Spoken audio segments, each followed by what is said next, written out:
Assalamualaikum warahmatullahi wabarakatuh. Perkenalkan, nama saya Sekar Muti. Saya mahasiswi program studi IGSD kelas 1A dengan nomor induk mahasiswa 50239. Di sini saya akan menjelaskan materi tentang sejarah media massa dan perkembangannya. Media massa merupakan kebutuhan manusia, merupakan makhluk sosial untuk mengetahui informasi yang terjadi di sekitarnya. Media massa diawali dengan munculnya surat kabar yang ditulis, kemudian dicetak setelah teknologi berkembang.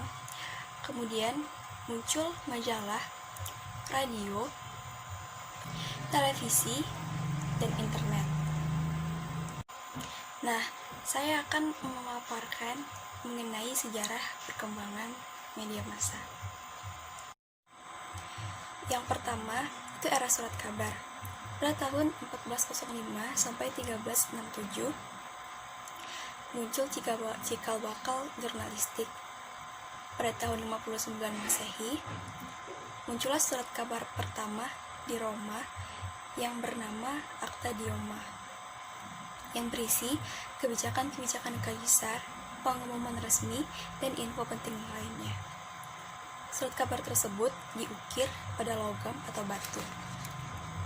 Pada tahun 1605 muncul surat kabar pertama yang dicetak yang bernama Relation oleh Johann Carolus dalam bahasa Latin. Pada tahun 1665 muncul surat kabar pertama dalam bahasa Inggris yang bernama Oxford Gazette atau London Gazette. Pada tahun 1702 muncul koran harian satu di Inggris yang bernama Daily Courant. Di Indonesia sendiri pada tahun 1567 sampai 1629 muncul newsletter Memory der Noveles yang berisi berita-berita dari Belanda, ditulis dengan tangan dan disebarkan ke orang-orang penting di Jakarta.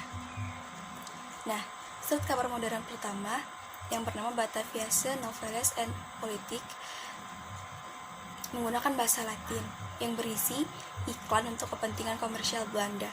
Pada tahun 1850-an muncullah koran Pribumi dalam bahasa Melayu. Pada tahun 1855 muncul Bro Martani dalam bahasa Jawa di Solo. Pada tahun 1943 muncullah Medan Prijanji dalam bahasa Melayu yang berisi gambaran situasi politik serta interpretasinya dari sudut pandang nasionalisme. Yang kedua, majalah. Pada tahun 1731 muncullah majalah pertama di London yang bernama The Gentleman's Magazine.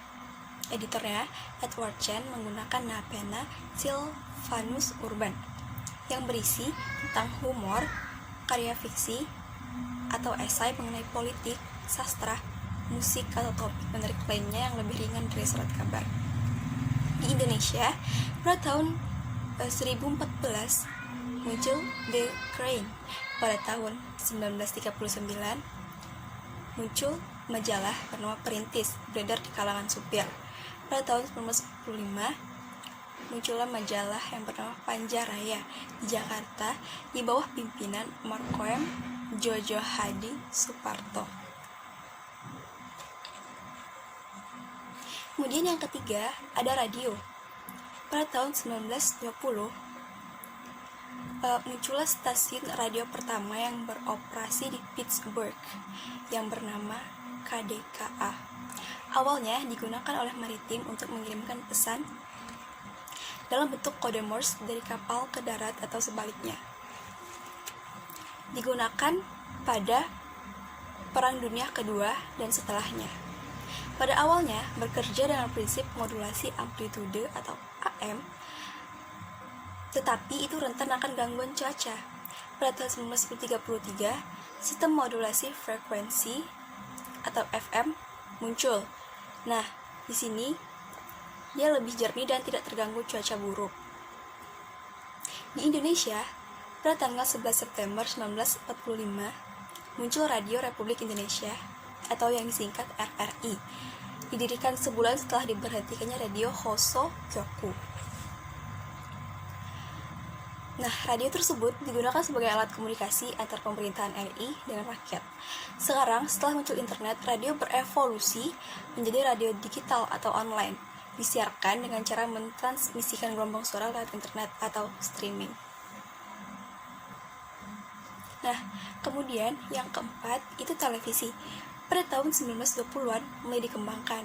Pada tahun 1940-an, televisi baru mulai populer dan dimiliki banyak pengguna. Telah menampilkan gambar dan suara tapi masih hitam putih. Pada tahun 1967-an, di sini televisi mulai berwarna.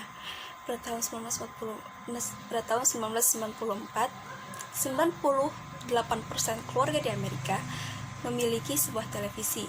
Di Indonesia juga seperti film, sinetron, acara musik, siaran berita, dan lain-lain.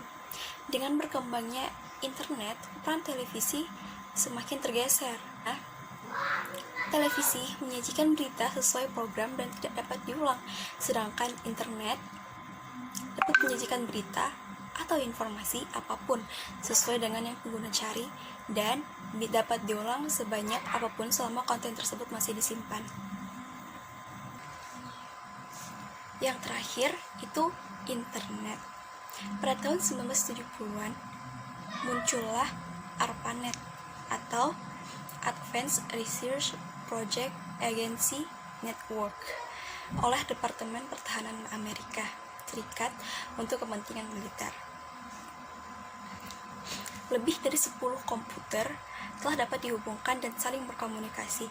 Pada tahun 1980-an, lebih dari 100 komputer yang dapat bergabung dengan ARPANET.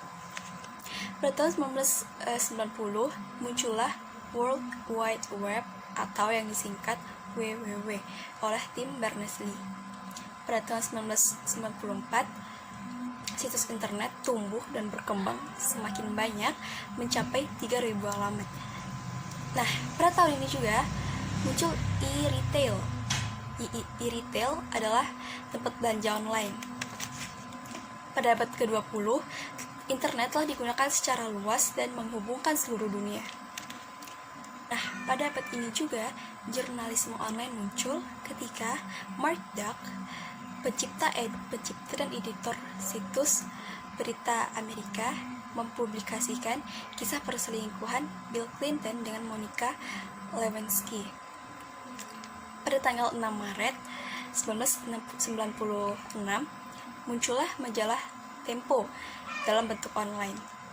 Pada tahun 9 Juli 1998, muncul detik.com yang pada saat itu sangat populer sampai sekarang juga. Baiklah, mungkin itu saja yang dapat saya sampaikan. Terima kasih atas perhatiannya. Bila ada salah kata, saya minta maaf. Kepada Allah saya mohon ampun. Saya akhiri. Wassalamualaikum warahmatullahi wabarakatuh.